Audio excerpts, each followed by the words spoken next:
Hello, selamat datang di teman curhat kamu bareng aku, Snowflake. Teman berkeluh kesah tanpa resah. Nah, di video kali ini aku mau share tentang gimana rasanya jadi rekrutmen staff di sebuah perusahaan.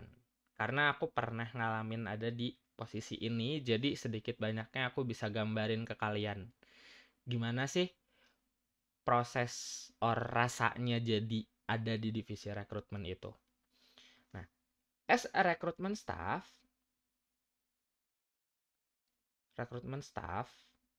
kita ngomongin staff ya.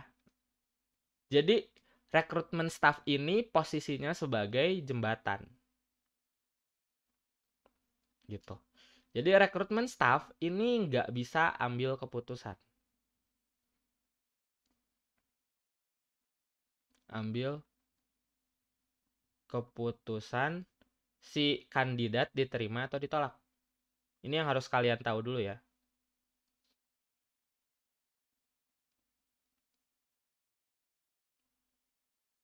Gitu. Jadi rekrutmen staff ini jembatan dari mana? Dari karyawan, dari calon, dari kandidat ke user. Atau user di sini adalah divisi yang butuh karyawan. Gitu. Jadi ibaratnya mereka ini kayak apa ya? Bisa dibilang mungkin yang jadi jembatan itu mungkin broker kali ya.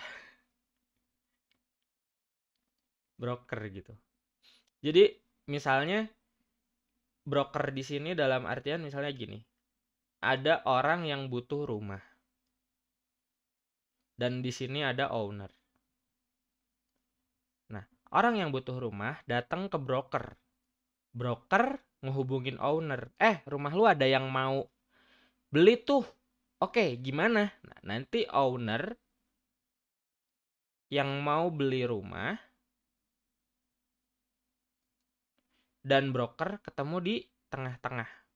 Nanti di sini ada deal or no deal. Oke, nah begitupun nanti rekrutmen staff. Jadi ada kandidat, ada pelamar,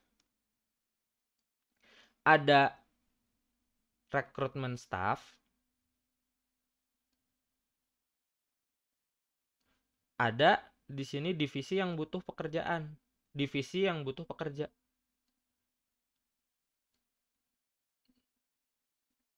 Nah, pelamar masuk ke lewat rekrutmen staff. Terus rekrutmen staff lihat keadaan di dalam.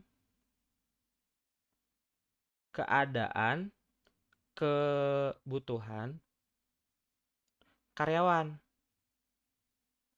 Nah, dari keadaan kebutuhan karyawan ini baru masuk ke divisi yang butuh pekerja.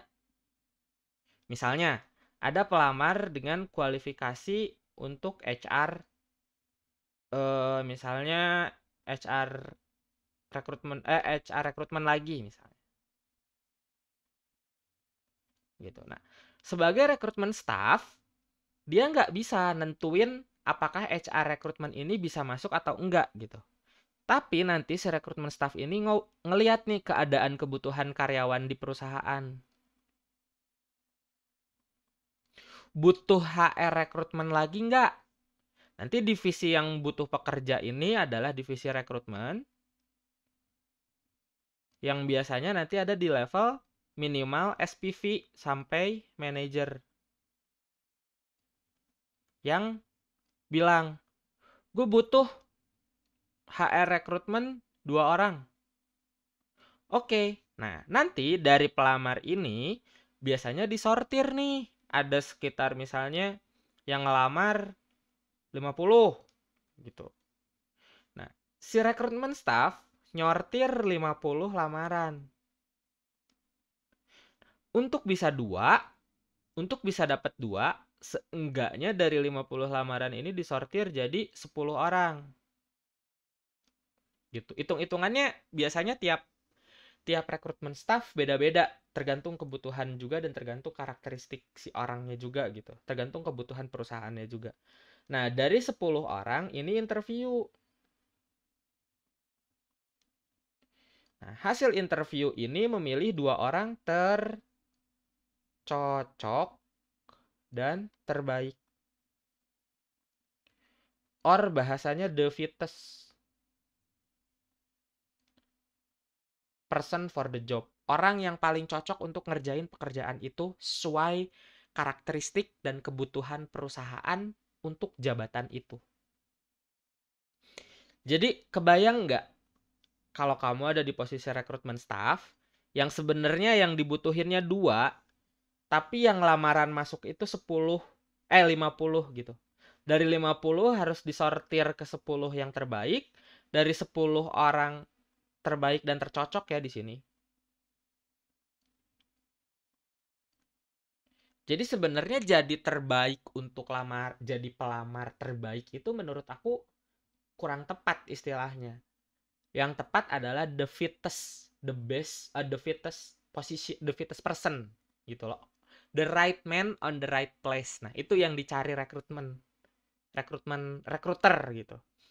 Jadi dari interview awal biasanya ngobrol sama staff rekrutmennya dulu sebagai seremonial gitu kan. Nah, nanti dari seremonial ini dari 10 disortir jadi 6. 4 ternyata nggak lolos. Nanti dari 6 baru masuk ke 2. Yang 2 ini nanti ngobrol sama kadifnya, SPV atau manajernya ini gitu.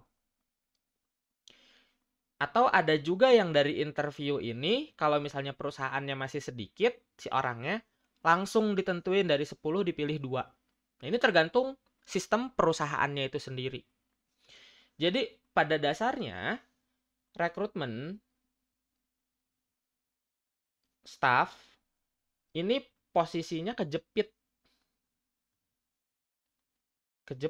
gitu antara pelamar sama user atau divisi yang butuhin itu, divisi yang butuh karyawan. Di sini baru rekrutmen staff.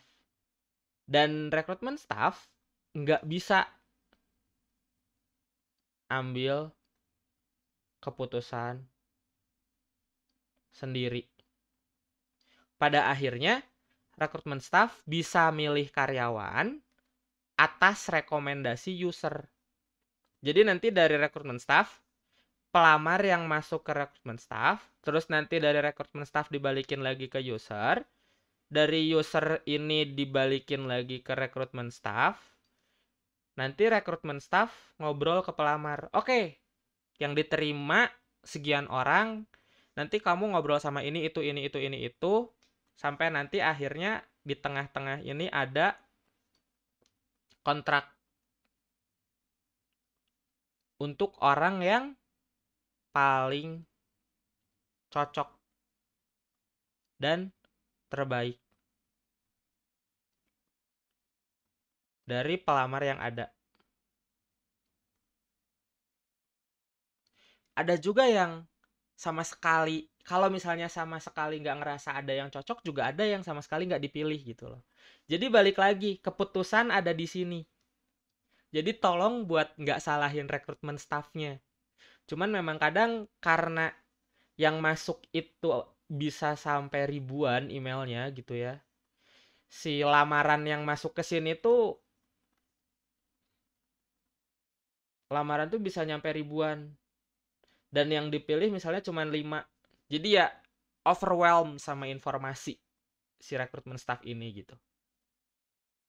Jadi benar-benar perlu kalian pahami posisi sebagai rekrutmen staff itu tidak mudah. Karena posisinya cuma jembatan dan dia nggak bisa ngambil keputusan. Oh ini yang terbaik, kamu yang keterima. Oh ini yang terbaik, kamu yang keterima. Enggak. Keputusan akhirnya ada di user atau divisi yang membutuhkan karyawan ini. Gitu guys.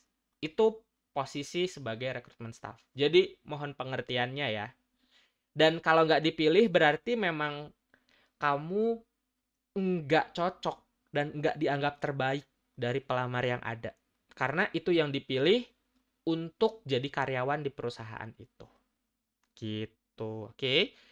Coba apa yang kamu pelajari tulisin di komen, kita ngobrol lebih banyak di sana. Thank you guys for watching.